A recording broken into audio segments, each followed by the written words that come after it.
ಅಕ್ಷಯ ತೃತೀಯದಂದೇ ಮಕರ ರಾಶಿಯವರಿಗೆ ರಾಜಯೋಗ ಪ್ರಾರಂಭ, ಶುಕ್ರನಿಂದ ಸಂಪತ್ತು, ಐಷಾರಾಮಿ ಜೀವನ. ವೀಕ್ಷಕರೆಲ್ಲರಿಗೂ ವಿಶೇಷ ಕಾರ್ಯಕ್ರಮಕ್ಕೆ ಸ್ವಾಗತ. ಸ್ನೇಹಿತರೆ, ಅಕ್ಷಯ ತೃತೀಯ ಹಿಂದೂಗಳ ಅತ್ಯಂತ ಪವಿತ್ರ ಹಬ್ಬವಾಗಿದೆ. ಈ ಬಾರಿ ಅಕ್ಷಯ ತೃತೀಯ ಹಬ್ಬವನ್ನು ಏಪ್ರಿಲ್ ತಿಂಗಳಿನ 19ನೇ ತಾರೀಕಿನ ದಿನ ಆಚರಿಸಲಾಗುವುದು. ಈ ದಿನ ಚಿನ್ನಾಭರಣ, ಬೆಳ್ಳಿ, ಮನೆ, ಭೂಮಿ, ವಾಹನ ಹೀಗೆ ದುಬಾರಿ ವಸ್ತುಗಳನ್ನು ಖರೀದಿ ಮಾಡಿದರೆ ಅದು ಶಾಶ್ವತವಾಗಿ ಉಳಿಯುತ್ತದೆ ಎಂದು ನಂಬಲಾಗುತ್ತದೆ. ಅಲ್ಲದೆ ಈ ದಿನ ದಾನ ಮಾಡುವುದರಿಂದ ಸಮೃದ್ಧಿ, ಯಶಸ್ಸು ಹಾಗೂ ಅನಂತ ಪುಣ್ಯ ಲಭಿಸುವುದು ಎನ್ನುವ ಬಲವಾದ ನಂಬಿಕೆಯೂ ಇದೆ. ಹೀಗಾಗಿ ಈ ದಿನ ತುಂಬಾ ವಿಶೇಷವಾಗಿ ಆಚರಿಸಲಾಗುವುದು. ಮತ್ತೊಂದು ವಿಶೇಷ ಅಂದರೆ ಜ್ಯೋತಿಷ್ಯದಲ್ಲೂ ಈ ದಿನ ತುಂಬಾ ಶ್ರೇಷ್ಠವಾದ ದಿನ. ಅಕ್ಷಯ ತೃತೀಯ ಸಮಯದಲ್ಲಿ ಕೆಲ ಶುಭ ಗ್ರಹಗಳು ಸಂಯೋಗವಾಗುವುದು. ಇದು ಕೆಲ ರಾಶಿಯವರ ಅದೃಷ್ಟ ಅಂತಸ್ತನ್ನು ಬಲಗೊಳಿಸಲಿದೆ. ಪಂಚಮಹಾಪುರುಷ ರಾಜಯೋಗಗಳಲ್ಲಿ ಒಂದಾದ ಮಾಲವ್ಯ ರಾಜಯೋಗವು ಈ ವರ್ಷ ಅಕ್ಷಯ ತೃತೀಯದಂದೇ ರೂಪುಗೊಳ್ಳುತ್ತಿದೆ. ಏಪ್ರಿಲ್ ತಿಂಗಳಿನ 19ನೇ ತಾರೀಕಿನ ದಿನ ಮಧ್ಯಾಹ್ನ 3:28 ಸಂಪತ್ತಿನ ರಾಜ ಶುಕ್ರನು ತನ್ನದೇ ಆದ ವೃಷಭ ರಾಶಿಗೆ ಸಾಗುತ್ತಾನೆ. ಇದು ಮಾಲವ್ಯ ರಾಜಯೋಗವನ್ನು ಸೃಷ್ಟಿಸುತ್ತದೆ. ಈ ರಾಜಯೋಗವನ್ನು ಜ್ಯೋತಿಷ್ಯದಲ್ಲಿ ಅತ್ಯಂತ ಪರಿಣಾಮಕಾರಿ ಎಂದು ಪರಿಗಣಿಸಲಾಗಿದೆ.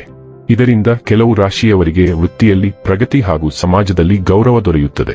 ಹಾಗಾದರೆ ಎಂದಿನಂತೆ ನಮ್ಮ ವಿನಂತಿ ಎಂದರೆ, ನೀವಿನ್ನೂ ನಮ್ಮ ಚಾನೆಲ್ ಅನ್ನ ಸಬ್ಸ್ಕ್ರೈಬ್ ಮಾಡಿಲ್ಲವೆಂದರೆ ದಯವಿಟ್ಟು ಈಗಲೇ ನಮ್ಮ ಚಾನೆಲ್ ಅನ್ನ ಸಬ್ಸ್ಕ್ರೈಬ್ ಮಾಡಿ. ಹಾಗೆ ನಿರಂತರ ವಿಡಿಯೋ ಅಪ್ಡೇಟ್ಸ್ಗಳಿಗಾಗಿ ತಪ್ಪದೇ ಪಕ್ಕದ ಬೆಲ್ ಐಕಾನ್ ಬಟನ್ ಕೂಡ ಕ್ಲಿಕ್ ಮಾಡಿ. ಸ್ನೇಹಿತರೆ, ನಿಮ್ಮ ರಾಶಿಯ 5ನೇ ಮನೆಯಲ್ಲಿ ಶುಕ್ರ ಸಂಚಾರ ಇರುತ್ತದೆ. ಮಕರ ರಾಶಿಯವರಿಗೆ ಇದು ಉತ್ತಮ ಸಮಯವನ್ನು ತರುತ್ತದೆ. ಸಮಾಜದಲ್ಲಿ ನಿಮ್ಮ ಪ್ರತಿಷ್ಠೆ ಹೆಚ್ಚಾಗುತ್ತದೆ ಮತ್ತು ನೀವು ಗೌರವವನ್ನು ಪಡೆಯುತ್ತೀರಿ. ಜನರು ನಿಮ್ಮ ಬುದ್ಧಿವಂತಿಕೆ ಮತ್ತು ಜ್ಞಾನವನ್ನು ಮೆಚ್ಚುತ್ತಾರೆ. ಜೀವನದಲ್ಲಿ ಉತ್ತಮ ಅವಕಾಶಗಳನ್ನು ಪಡೆಯುತ್ತೀರಿ. ಹಣಕಾಸಿನ ಸ್ಥಿತಿ ಉತ್ತಮವಾಗಿರುತ್ತದೆ. ಇದಲ್ಲದೆ ಮಕರ ರಾಶಿಯವರಿಗೆ ಶುಕ್ರನು 5ನೇ ಮನೆಯಲ್ಲಿ ಸಂಚರಿಸುತ್ತಾನೆ. ಈ ಸಮಯವು ಮಕ್ಕಳಿಗೆ ಸಂಬಂಧಿಸಿದ ಒಳ್ಳೆಯ ಸುದ್ದಿಗಳನ್ನು ತರಬಹುದು. ಸಮಾಜದಲ್ಲಿ ನಿಮ್ಮ ಇಮೇಜ್ ಬಲವಾಗಿರುತ್ತದೆ ಮತ್ತು ಜನರು ನಿಮ್ಮ ಜ್ಞಾನವನ್ನು ಮೆಚ್ಚುತ್ತಾರೆ. ಈ ರಾಶಿಯವರು ಈ ಸಂದರ್ಭದಲ್ಲಿ ತಮ್ಮ ಜೀವನ ಸಂಗಾತಿಯ ಜೊತೆಗೆ ಅತ್ಯುತ್ತಮವಾದ ಕ್ಷಣಗಳನ್ನು ಕಳೆಯಲಿದ್ದಾರೆ. ಜೀವನ ಸಂಗಾತಿಯ ಪ್ರತಿಯೊಂದು ಕಷ್ಟ ಸುಖಗಳನ್ನು ಕೂಡ ನೀವು ಅರ್ಥ ಮಾಡಿಕೊಳ್ಳಲಿದ್ದೀರಿ ಹಾಗೂ ನಿಮ್ಮ ಪ್ರತಿಯೊಂದು ಕಷ್ಟ ಸುಖಗಳನ್ನು ಅವರು ಕೂಡ ಅರ್ಥ ಮಾಡಿಕೊಂಡು ಪರಸ್ಪರ ಅನ್ಯೋನ್ಯವಾಗಿ ಜೀವನ ನಡೆಸುವಂತಹ ರಹಸ್ಯದ ಗುಟ್ಟನ್ನು ಈ ಸಂದರ್ಭದಲ್ಲಿ ನೀವಿಬ್ಬರೂ ಕೂಡ ಅರ್ಥ ಮಾಡಿಕೊಳ್ಳಲಿದ್ದೀರಿ. ಈ ರಾಶಿಯಡಿಯಲ್ಲಿ ಜನಿಸಿದ ಜನರು ತಮ್ಮ ಅದೃಷ್ಟದಲ್ಲಿ ಅಗಾಧವಾದ ಬೆಳವಣಿಗೆಯನ್ನು ಅನುಭವಿಸಬಹುದು. ದೀರ್ಘಕಾಲದಿಂದ ಬಾಕಿ ಉಳಿದಿರುವ ಕೆಲಸಗಳನ್ನು ಪೂರ್ಣಗೊಳಿಸುವುದರ ಜೊತೆಗೆ ಆರ್ಥಿಕ ಲಾಭವೂ ಇರಬಹುದು. ದೀರ್ಘಕಾಲದ ಒತ್ತಡದಿಂದ ನೀವು ಪರಿಹಾರ ಪಡೆಯಬಹುದು. ನಿಮ್ಮ ಕುಟುಂಬದೊಂದಿಗೆ ನೀವು ಉತ್ತಮ ಸಮಯವನ್ನು ಕಳೆಯಬಹುದು. ಆತ್ಮವಿಶ್ವಾಸ ವೇಗವಾಗಿ ಹೆಚ್ಚಾಗಬಹುದು.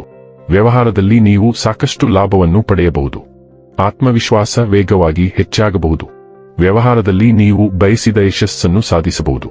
ಸಮಾಜದಲ್ಲಿ ಗೌರವ ಮತ್ತು ಗೌರವ ವೇಗವಾಗಿ ಹೆಚ್ಚಾಗಬಹುದು. ಆರ್ಥಿಕ ಪರಿಸ್ಥಿತಿ ಉತ್ತಮವಾಗಿರಲಿದೆ. ಹಠಾತ್ ಆರ್ಥಿಕ ಲಾಭದ ಸಾಧ್ಯತೆಗಳು ಇವೆ. ಕೆಲವು ಒಳ್ಳೆಯ ಸುದ್ದಿಗಳನ್ನು ತರುತ್ತದೆ. ನೀವು ಉತ್ತಮ ಆರ್ಥಿಕ ಲಾಭವನ್ನು ಪಡೆಯಬಹುದು. ಹೊಸ ಆದಾಯದ ಮೂಲಗಳನ್ನು ರಚಿಸಬಹುದು. ಇದರಿಂದಾಗಿ ಆರ್ಥಿಕ ಪರಿಸ್ಥಿತಿಯು ಮೊದಲಿಗಿಂತ ಉತ್ತಮವಾಗಿರುತ್ತದೆ. ವೈವಾಹಿಕ ಜೀವನ ಉತ್ತಮವಾಗಿರುತ್ತದೆ. ನಿಮ್ಮ ಸಂಗಾತಿಯೊಂದಿಗಿನ ಸಂಬಂಧವು ಮೊದಲಿಗಿಂತ ಉತ್ತಮವಾಗಿರುತ್ತದೆ. ಉದ್ಯಮಿಗಳಿಗೆ ಉತ್ತಮ ಸಮಯ.